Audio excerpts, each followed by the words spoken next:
Доспитабаров, 7 күн. Осы аптада әлеуметтік желілердің бір топ белсендісі Астана жаңа қала арнайы экономикалық аймағындағы өндіріс орындарын аралады. Бұл аймақ 2001 жылы құрылған еді. 7,5 гектарға созылған индустриалды аумақта 283 нысан бар. Елорданың экономикалық әлеуметтік ахуалын жақсартуды мақсат еткен аймақта отандық кәсіпкерлерге және шетелдік инвесторларға қолайлы барлық жағдай жасалған.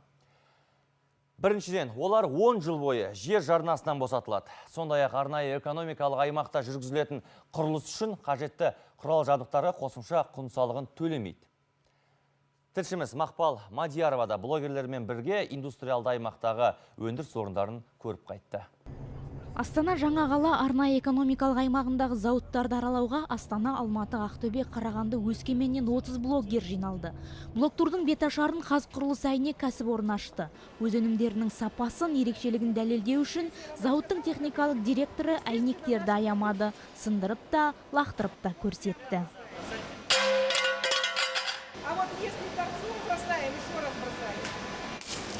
Мұндағы әйнектер 650-700 градустық температурада шынығады. Сондықтан да кәдімгі шыныдан 6-7 есе мықтырақ. Сынған кездегі қиыршықтары өткір үшкір емес, адамды жарақаттамайды. Сондықтан да қауіпсіз әйнек деп аталады. Вот этот газ держит тепло. Бұл әйнектің ортасына жылу ұстайтын газ толтырылады, пакетпен қапталады. Осының әсерінен қыс мезгілінде жылу ұзақ сақталады, ал жазда керісінше салқын болады. Функционирование в летний период времени. Аталған өндіріс орны 2003 жылы Алматыда құрылған. Астанадағы өкілдігін 2009 жылы ашқан. Ерекше технологиямен жылу сақтағыш шыны жабындыларын жасайтын және қауіпсіз әйнектерді өңдейтін жалғыз компания Қазақстандағы. Жоба құны 2,5 миллиард теңге. Астанадағы тұрғын үй кешендерінде, қонақ үйлерде, Назарбаев университетінде осы кәсіпорынның шыны жабындылары қолданылған. Ендігі жоспар атақты Абу-Даби плазаның құрылысына әйнек дайындау. Заработная плата. Жұмыскерлер қолына таза 110-130 мың теңге еңбекақы алады. Дәл қазіргі уақытта біздер 10-15 жұмысшы қабылдап, оларды оқытуға дайынбыз. Бірегей шыны зауытындағы таңданыспен тамсану Қазақстанда теңдесі жоқ тағы бір зауыт Таукен алтын афинажды кәсіпорнында жалғасты. Бұл мекемеге аса қатаң тексерумен кірдік. Кіреберістегі сөреде тұрған тап-таза алтын құймалары көздің жауын алады. Жер қойнауынан жеткізілген шикізаттан бағалы металдарды бөліп алып, өңдейтін зауыт дегенге сапырылысқан жұмысшыны бұрқыраған шаң, алаулаған балқыту пештерін елестеткен біз. Оның бірі де жоқ. Мұндағы бар шаруаны ұзын саны 3 адам тындырады. Зауытты айта кетсек, бұл өте экологиялық таза. Балқаш Қазақмыстың заводымен, афинажны заводымен, содан кейін кастинг заводтарымен салыстырсақ, олар өте энергоемкий. Олар жаңағы электр қуатын өте жоғары деңгейде қолданады. Мөлшері көп. А бұл заводқа келетін болсақ, бұл завод бүкіл оборудованияның қуатының барлығы бүкіл осы заводтың где-то 1300 киловатт. Сол себепті өте қолайлы. Зауыт елбасының тапсырмасымен салынып іске қосылған 2013 жылы. Мақсат еліміздегі алтын валюта қорын толтыру. Кәсіпорынның жылына 25 тонна алтын, 50 тонна күміс өндіруге қуаты бар. 999 сынамалы бағалы металдың тұтынушысы әзірге ұлттық банк қана. Бұл жобаның құны 5,15 миллиард теңге. Ұлттық банкке 3 тоннадай таза алтын саттық. Жыл аяғына дейін тағы 7 тоннаға тапсырыс берді. Мына бір кесек алтынның салмағы 12 килограмм, бағасы $450 мың шамасында. Зауыттың алдағы жоспары жеке тұлғалардың сатып алуына ыңғайлап, 100 граммдық, 1 килограммдық алтын құймаларын дайындау. Астана жаңа қала арнайы экономикалық аймағындағы тағы бір мекеме Еврокоптер Қазақстан инжиниринг Қазақ-Француз бірлескен кәсіпорны.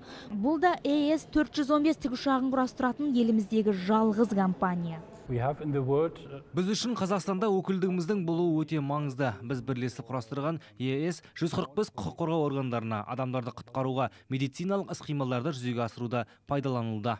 Компания құрастырған 20 ұшақ қазір Қазақстан көгінде әртүрлі мақсатта ұшып жүр. Жыл аяғына дейін тағы 6 ұшақ аспанға көтерілмек.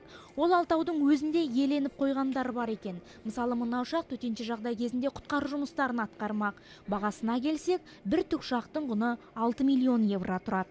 Біздің жылына 12 тікұшақ құрастыруға мүмкіндігіміз бар. Сондай-ақ бізде техниктер мен ұшқыштарды даярлайтын оқыту орталығымыз бар.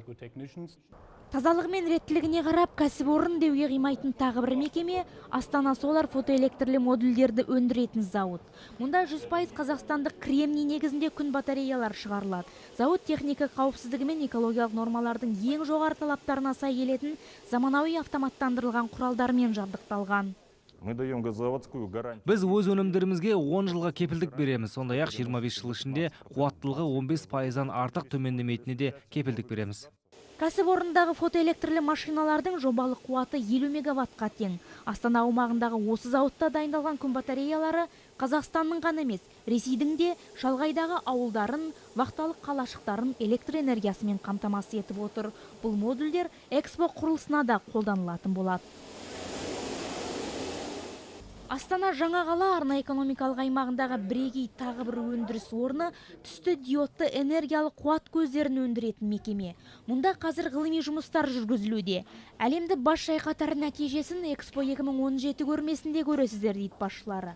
Осылайша блогерлермен бірге елордадағы 5 зауытты көрдік. Блоктың мақсаты біреу, елде жасалып жатқан игілікті шаруаларды халыққа көрсету.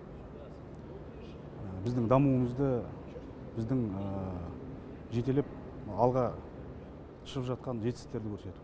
Бір күнге созылған блоктурдың қорытындысы осындай.